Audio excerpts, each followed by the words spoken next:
Order. Welcome to meeting number 33 of the House of Commons Standing Committee on Health. Please wait until I recognize you by name before speaking. A reminder that all comments should be addressed through the chair. For members in the room, if you wish to speak, please raise your hand. The clerk and I will manage the speaking order as best we can, and we appreciate your patience and understanding in this regard. To the honorable witnesses, I want you to keep an eye on the honorable member that have the floor. As soon as that honorable member raises the hand, I would like you to stop. So I don't want any crosstalk going for the best health of our interpreters. Pursuant to Standing Order 1082 and the motion adopted on Tuesday, April the 21st, 2026, the committee shall resume its briefing session on Prescribe IT. We will be meeting for a full 2 hours. I would like to welcome our witnesses. On behalf of the committee members, I would like to welcome from Canada Health Info, Board Chair Dr. Vaughan, and Strategic Advisor Ms. Tania Ensor, and from the TELUS Health, President Mohammed El Demirdash. Welcome. Each organization, both of you, will have 5 minutes for the opening statement. And with that, I will start with Dr. Vaughan. You have the floor, and for 5 minutes. Please go ahead. Thank you, Mr. Chair. Bonjour, Monsieur le Président, et Mesdames et Hello, Messieurs. Mr. Chair, ladies and gentlemen, members of the committee. I would like to thank you for giving me the opportunity for being here today. They now call Canada is the traditional territory of First Nations, Inuit, and Métis peoples who have lived here since time immemorial, and I recognize their enduring presence from coast to coast to coast in the spirit of reconciliation.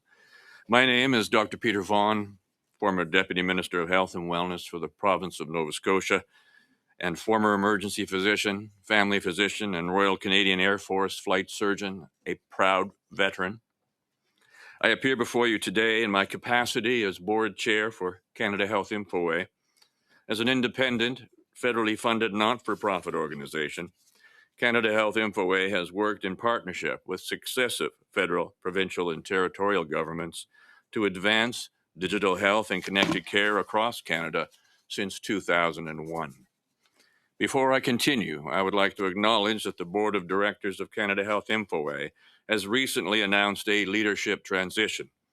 As of April 29, 2026, Michael Green is no longer with the organization. This reflects a board decision to ensure Canada Health Infoway's continued focus on its mandate and to position the organization for its next phase of connected care. The organization continues to be led and governed by the Board of Directors and senior executive team. The board is confident in the strength of the leadership team and the organization's continued ability to deliver on its priorities in partnership with federal, provincial, and territorial governments and health system stakeholders.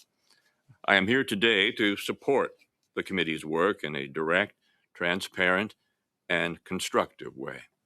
I recognize the importance of this review and the responsibility to provide clear and factual information. Prescribeit was a significant national initiative delivered within Canada's federated health system with shared accountability across jurisdictions. To be clear, Canada Health Infoway's mandate was to establish the national technical infrastructure required to secure digital prescribing in Canada and supporting vendors and jurisdictions to connect to that system. We delivered on this mandate. Since its development in 2017, Prescribeit has established a pan-Canadian foundation for e-prescribing, including standardized data structures, secure prescription transmission, and integration across clinical and pharmacy systems. It enabled vendor onboarding and supported jurisdictional implementation with approximately 95% of pharmacies and electronic medical record vendors technically integrated, and deployment across 9 jurisdictions.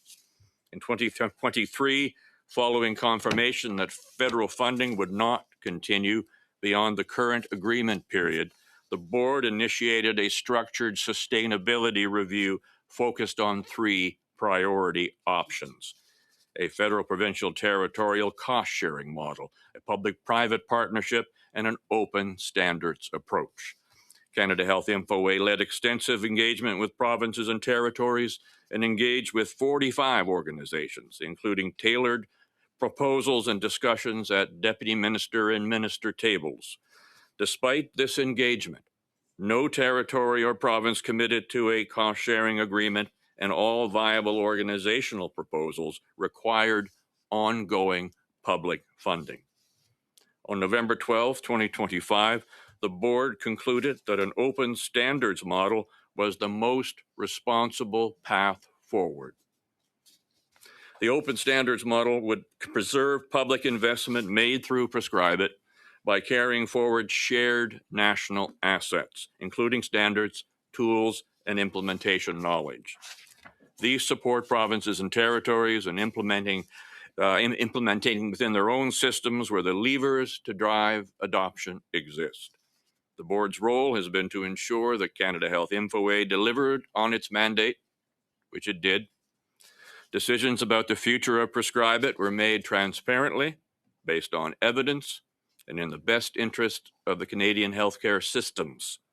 I look forward to answering your questions and supporting the committee in your review. Thank you. Thank you, Dr. Vaughan. 4 minutes, 54 seconds. Perfect. And we can go to Mr. Muhammad. Right. So we will now, I'm going to reset my watch, and we will go to Mr. Muhammad El Demirdash for 5 minutes. Please go ahead. Thank you. Mr. Chair, members of the committee, thank you for the invitation. I appreciate the opportunity to be here in person. We provided a technical expert for the April 21st meeting, given the tight timelines, and appreciate that several important questions remained. I am here today to provide the clear, factual account the committee requires, and I will try to keep my remarks brief to allow maximum time for your questions. To understand our work, it is helpful to view Prescribeit not just as a piece of software, but as a managed digital highway. Over the 9-year life of this program, TELUS Health received an average of approximately $10.9 million per year to build, operate, and maintain the national highway. This annual fee was not a one-time purchase. It was the cost of a managed service. It ensured the highway was open 24 hours a day with continuous security patrolling, 24/7 technical monitoring, and the rigorous auditing required for national health data. Our work covered 2 areas. First, we built and operated the highway itself, the core system that allows different healthcare providers to talk to one another. Second, a much smaller portion supported our role as one of the many users on that highway, where we adapted our own electronic medical record systems and pharmacy products to meet the precise specifications designed by Canada Health InfoWay. From a technical perspective, the highway was a success. We delivered a 99.9% uptime record. The road was always open, it was secure, and it worked exactly as intended and designed by the program owner. Over the course of the program, more than 181 million prescriptions traveled across this highway safely and securely. We were able to launch this system effectively because TELUS Health brought significant pre-existing assets to the table. Roughly 85% of the underlying technology was already built. This saved the government the time and the expense of building a new road from scratch. I should also note that the entire team managing this project has been based in Canada, and anyone accessing personal health information would have had protected B clearance. Finally, I want to address the challenge of adoption or the traffic on the highway. TELUS Health was contracted to build a high-performance, 6-lane managed highway. We were asked to build this capacity to meet InfoWay's aggressive forecasts of 300 million annual prescriptions and 50,000 plus prescribers. We delivered that 6-lane capacity, and we maintained it with 99.9% reliability for nearly a decade. However, as the technology partner, we do not control the traffic. The traffic generators, the policy mandates, the clinical workflow rules, and the clinical and the clinician onboarding process were the responsibility of the program owner, InfoA, and the government. We operated the service to the specifications we were given. However, when we saw that the lanes were sitting empty and the projected traffic was not materializing, we proactively raised our concerns. We shared our technical observations through a clinical advisory board and in discussions with our partners at InfoA and Health Canada. Our message was consistent. To get traffic moving on a national scale, you need to make things easier for prescribers and mandate integration and common national standards. We are proud of the technical integrity of the managed service we provided. We built a world-class highway that proved national e-prescribing is technically viable, and I look forward to your questions. Thank you, Mr. Al Demirdash. 3 minutes, 44 seconds. Good timing. And now, before we go to the honorable members, beside the regular committee members, we have Mr. Gill subbing for Mr. Bailey. Mr. Gill, welcome to the committee. And with that, I will start the 6 minutes round with Mr. Major for 6 minutes. Please go ahead. Thank you, Chair. Welcome, guests. Dr. Vaughan, why did Canada Health Infoway Board fire Michael Green as their CEO? Thank you for the question, Mr. Chair. The board is comprised of deputy ministers and senior and their representatives from the provinces and territories and Health Canada and independent members across the country. We had been looking into changing leadership prior to that to meet the needs of the organization going forward. We accelerated that decision based on the focus on the CEO and not the mandate. Thank you. Honorable member. Was it because of the failed performance? On Mr. Wong. Thank you for the question, Mr. Chair. The issue was really the mandate focus, and we were already looking for going forward different leadership. We had to accelerate that because of it. Honorable member. So you had to accelerate it. So what was the final plan? I guess it was because you were definitely looking at his performance before all this broke loose. Did it have anything to do with the committee reports coming out here? Dr. Wong. Mr. Chair, thank you for the question. The committee, the committee process was not the deciding point. We had already, as I indicated, we were looking forward to a different leadership. These are different times, and we need different leadership going forward. And we had already had that in place. Honorable member. Dr. Vaughan, did Michael Green receive a severance package when he was fired as CEO? Yes or no? Mr. Chair, thank you for that question. That is currently in discussion. Honorable member. Discussion like how? Like you did a terrible job, so now you're going to get a severance package? Performance packages, I thought were normally paid because they did really good. So $215,000 is a maximum performance package. You're actually considering not giving him that again? Dr. Wong. Thank you for the question, Mr. Chair. The severance package is not the same thing as a performance package, I think is the answer to the question. Honorable member. So my question was, is he going to receive a severance package when he was fired as CEO? Thank you for the question, Mr. Chair. As I indicated, that is in current discussions. Remember. Okay, Dr. Vaughan, according to the documents submitted to this committee, Michael Green received a performance bonus of over $250,000 last year. Your own documents confirm that this is the maximum bonus allowed for great performance. So during your time as board chair, was there ever a year when Michael Green did not receive the maximum performance award? Yes or no?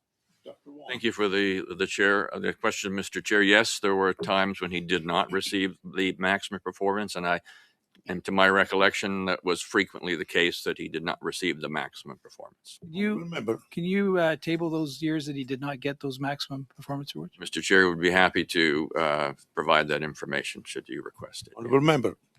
Dr. Vaughan, the federal government appointed 2 directors to the Canada Health Infoway Board.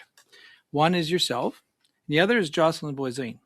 Ms. Voisin is the federal health minister's senior assistant deputy minister at Health Canada. Is that correct? Mr. Chair, yes, that is correct. Honorable member.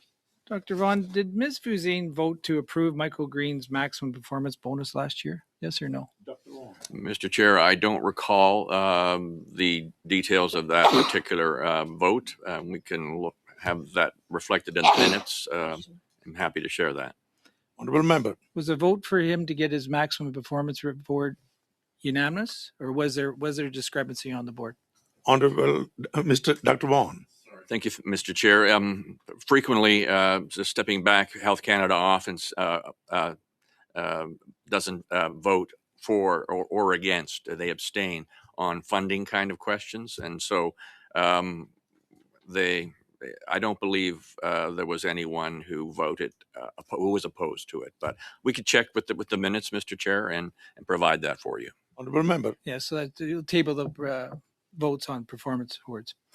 Dr. Vaughan, has the current federal health minister, ever personally raised concerns with you or the board about the $300 million spent on Prescribeit? Dr. Vaughan. Yes or no? Thank you, Mr. Chair. The answer is no. Honorable member. She's never raised it with you. Like the current minister has never no reservations with Prescribeit. Dr. Vaughan. Thank you for the question. Prescribeit is actually a successful program, as we've heard, that was delivered across Canada. It actually works. Honorable member. I think that's rather debatable. But Dr. Vaughan, has the current federal health minister ever personally raised concerns with you, and I think you've answered this already, or the board, about how InfoWay is spending taxpayer money? Yes or no? Dr. Vaughan. Thank you, Mr. Chair, for the question. The answer is no. We have submit all of our documents quarterly to Health Canada, and annually the contribution agreement is audited and submitted. Remember. Is Canada Health InfoWay a not-for-profit organization? Yes or no? Thank you for the question, Dr. Mr. Vaughan. Chair. Yes, it is a not-for-profit agency. Honorable member. So, Dr. Vaughan, do you know what the Prime Minister of Canada makes for a salary? Mr. Chair, no, I currently don't have that before me. Okay. Honorable member. It's just over $435,000. So Michael Green's the CEO of Canada Health InfoWay. Total compensation was nearly $900,000. Time is up. Dr. Vaughan, short answer, please. Thank you, Mr. Chair. The short answer is that we look at the environment in which we work with the comparator groups around health IT, pharmaceuticals, and hospital administration in Ontario, and particularly downtown Toronto. That's the comparator groups that are looked at. Thank you. 6 minutes, 24 seconds. We will go to now MP Sidhu. Please go ahead, 6 minutes. Thank you, Chair. My first questions go to Dr. Vaughan. Dr. Vaughan, I see there's a significant difference between pharmacies and prescribers. From your perspective, what was the experience of implementing and using Prescribeit, particularly among prescribers? Adoption rate differ widely, about 95% pharmacies and EMR vendors compared to 27% of prescribers, with only less than 5% of prescriptions sent through Prescribeit. What explains this gap? Dr. Vaughan. Thank you very much for the question, Mr. Chair. It is actually very consistent with international comparators at this stage. In the U.S., for example, at this stage, they had 3% adoption. And what did they do? They brought in incentives and mandate through legislation. Every OECD country that has electronic prescribing as a national service has either mandated or used incentives, and that falls within the realm of the provinces and territories. InfoWay is about enablement, but we do not have the resort or the power to or the policy levers that the provinces and territories do.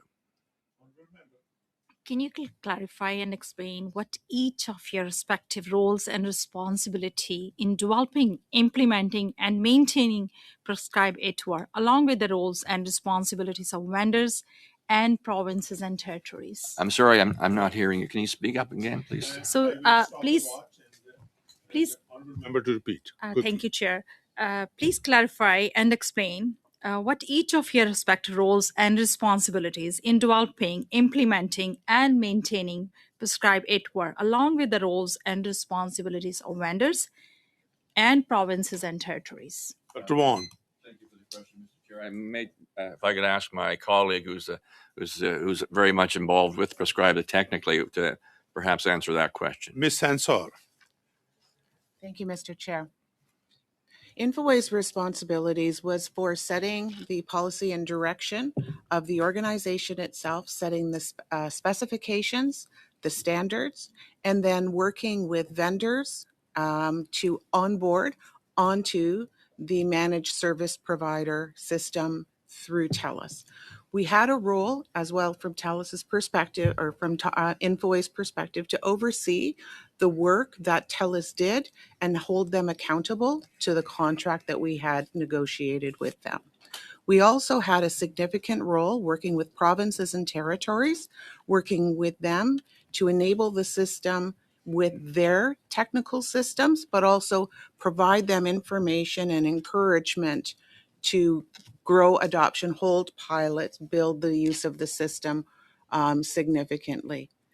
TELUS's responsibility was for the managed service provision of the platform, but they also had a role as a vendor with one of the largest EMR and pharmacy system vendors in Canada. So they had a role to help grow adoption with their physicians, with their pharmacies, their customer base, because they were the ones that were truly interacting with that group. Honorable member. If there's any challenge arose with the program, what was the role to addressing them, and what type of problems fell within any response in your responsibility? Dr. Wong. Thank you for the question, Mr. Chair. The challenges were really around adoption, and when we look at the provinces and territories where there was good uptake, the adoption was around 27%. So it really depended on policy levers, and that is the international lesson. That is the takeaway from all of this: is that the enablement is in and of itself is not sufficient. We need either mandate or incentive. We went through exactly the same thing that many will recall 20 years ago on electronic medical record adoption. Now we have 95% or more adoption, but that took mandates and incentives to occur. Honorable member.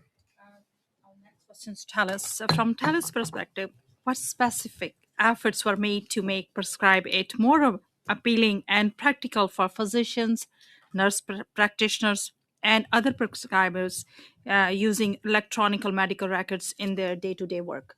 Mr. Al Demirdash.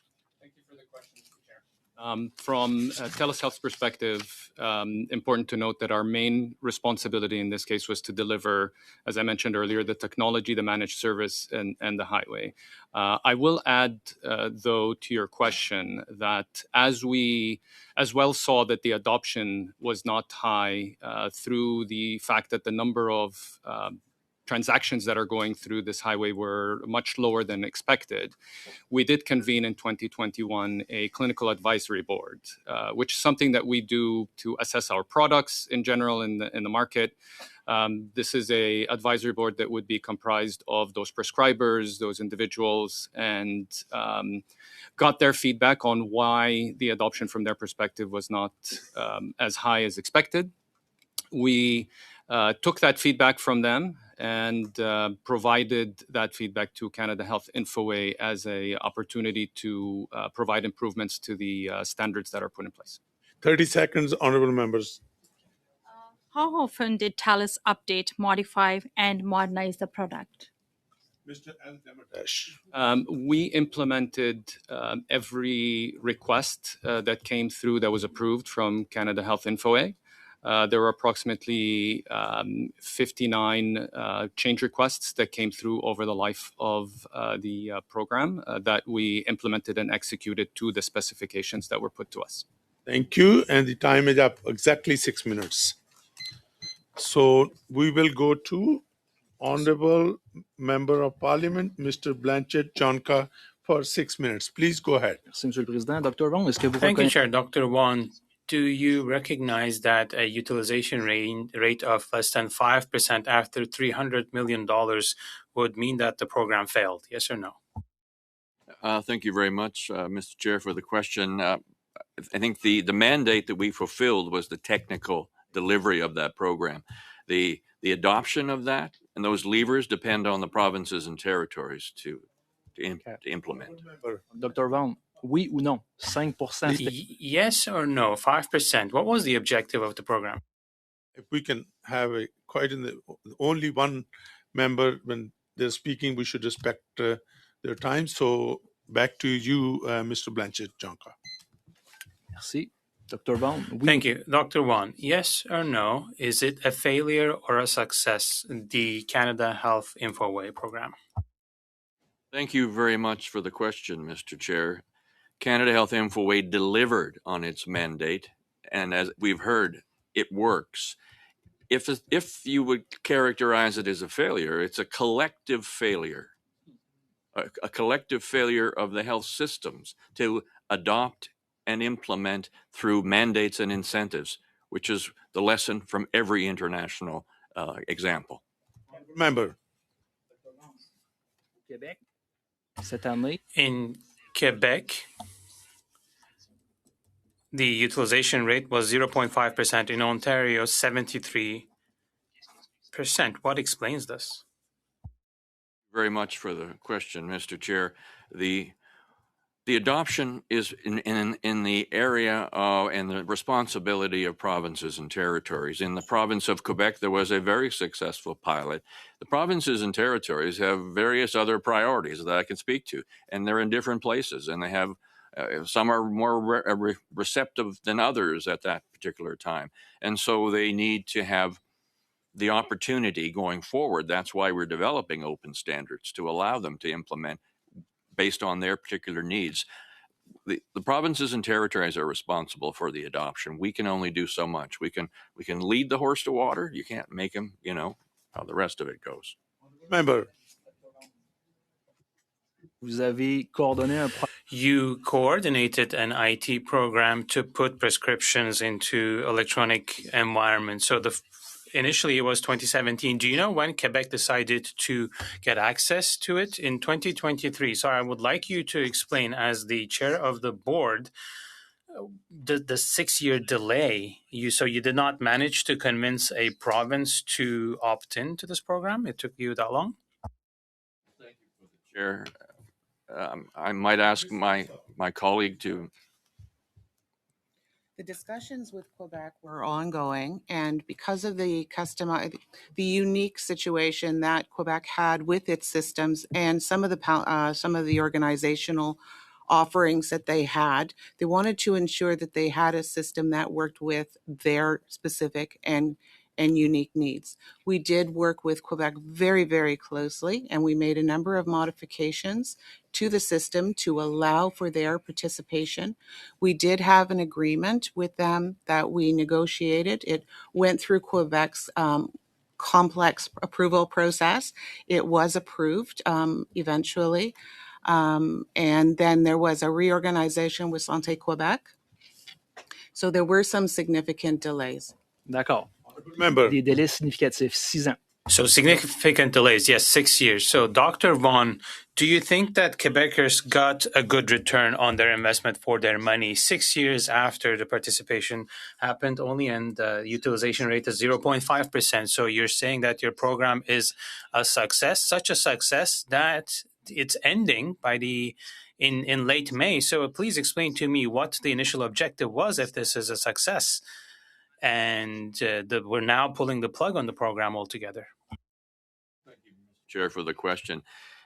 The Prescribeit program is a technological success, and it delivered a pan-Canadian highway, to use that analogy. The provinces and territories have to address the adoption, and they have opportunities and levers like mandates and incentives. That is the role of Canada InfoWay is an enabler. Okay. We can develop the tools. Ouais. Dr. Vaughan, est-ce que vous jugez que votre organisation a toujours fait... Dr. Vaughan, do you believe that your organization remains transparent in its actions and communications? For the question, Mr. Chair, yes, very much so, Mr. Chair. We have provided much information on our website, and we've provided all information to the committee that's been requested. D'accord.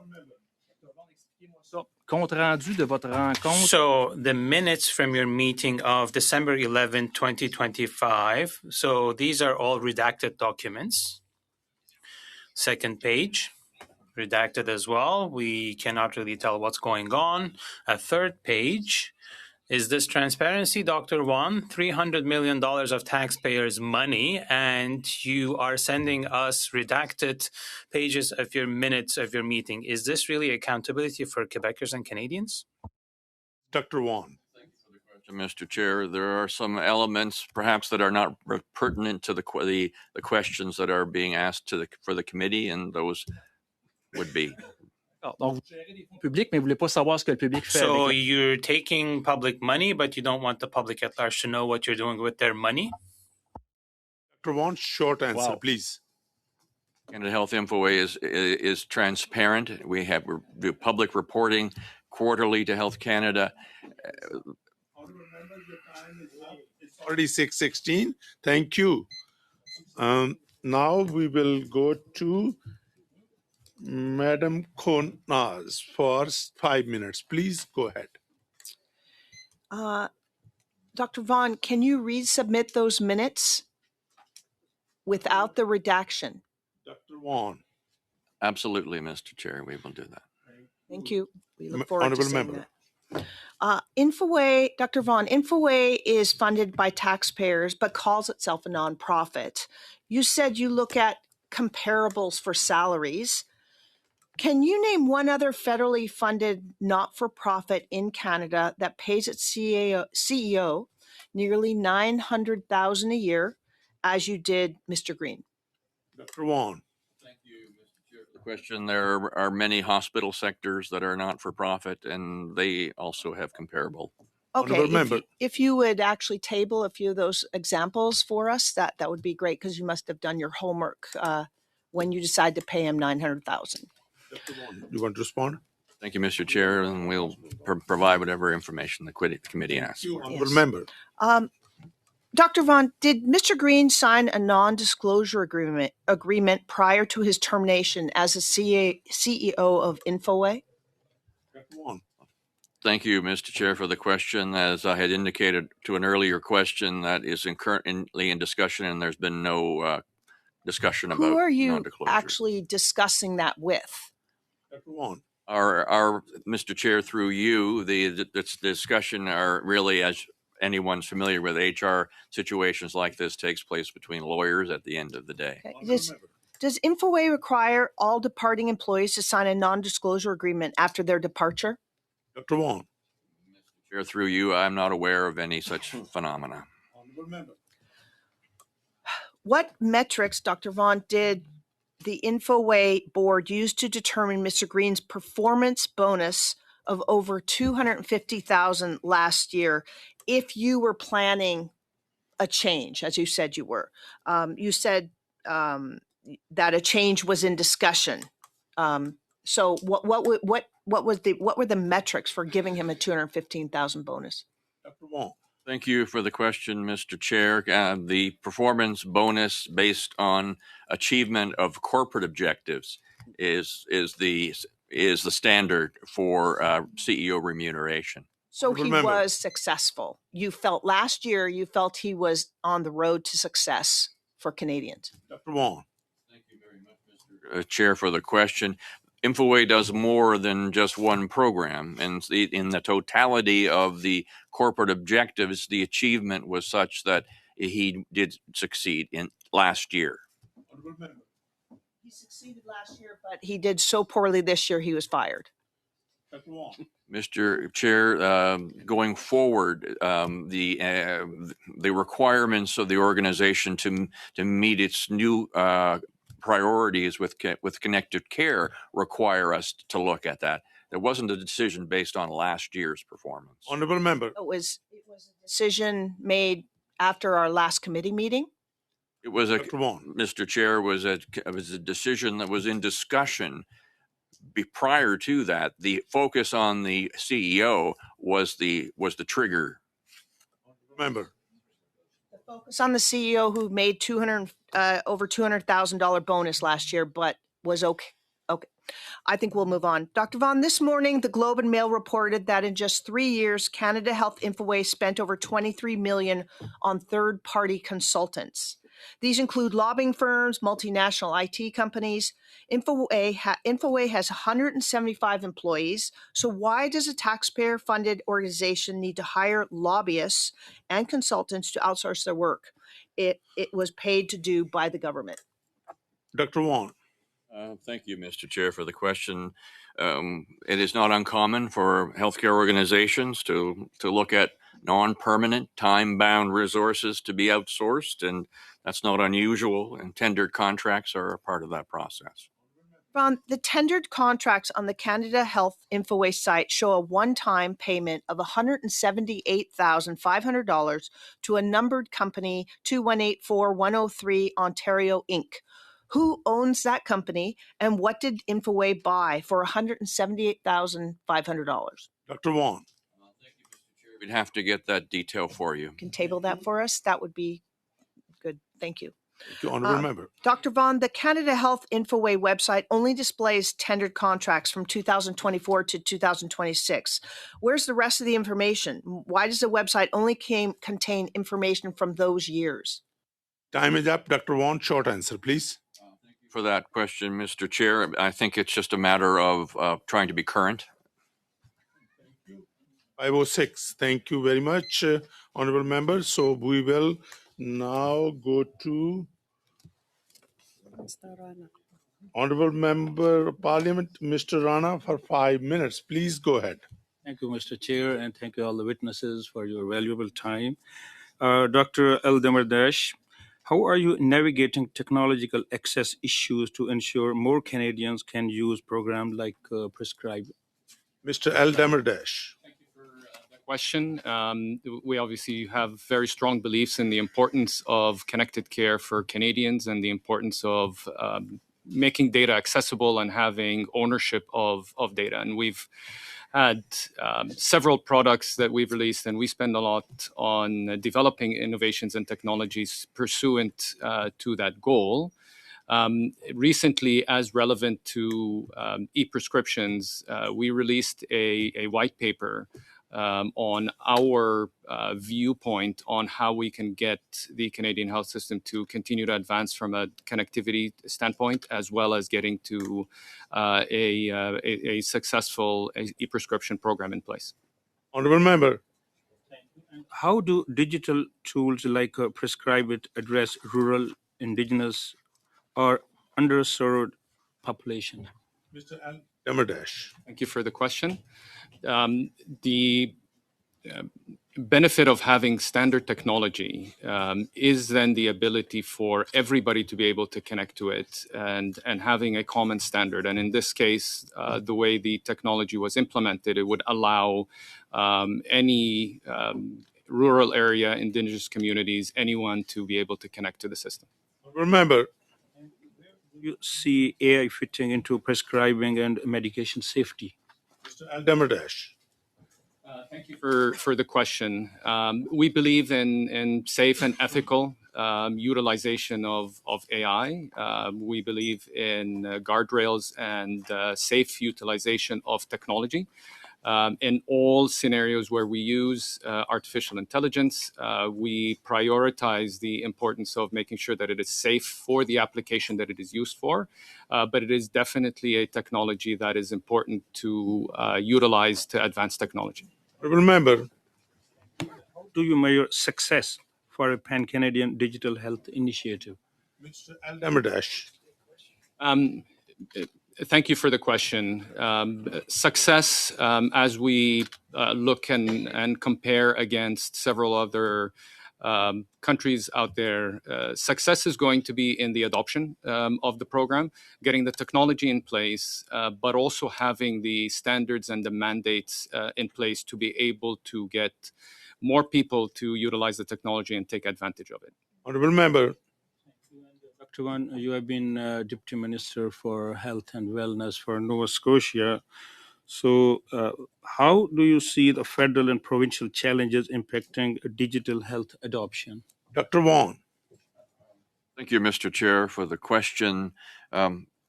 the challenges of the federated health model are significant. Other countries that have faced similar challenges have developed digital agencies with legislative clout to tackle some of the challenges. Otherwise, you are appealing to the goodwill of provinces and territories, and provinces and territories have their own priorities. Honorable member. Censor, we had a wonderful flight the other day. Thank you, and wonderful chat about health system. So, what are the biggest privacy and security challenges in virtual health systems? Dr. Vaughn. Thank you for the question, Mr. Chair. There are lots of security and privacy challenges. I think we read about AI and quantum computing coming within a period of time that's probably faster than we would like or expect to be ready for it. But the challenges are ongoing, and that's why the success of Prescribeit was so important, because we're able to take all those privacy and security pieces and lessons learned and to develop an open standards approach, which InfoWay has been successful at doing going forward. Member. What are the biggest barriers to scaling Prescribeit nationally? Dr. Vaughn. Thank you for the question, Mr. Chair. The biggest challenges, I think, were the lack of incentive or mandate. Those are the biggest challenges. And if you look, as I said, internationally, those are the lessons learned here. 13 seconds. Honorable member. What incentives are required for providers to adopt digital tools like Prescribeit? Dr. Vaughn, short answer. Thank you for the question, Mr. Chair. Just like we went through with electronic medical records, provinces incented doctors to adopt the technological tool. Similarly, in other jurisdictions, they have paid physicians to become a part of that, and as a part of their remuneration, they put that they would be required. Thank you very much. 521. We will go to Mr. Blanchett Jonka for 6 minutes.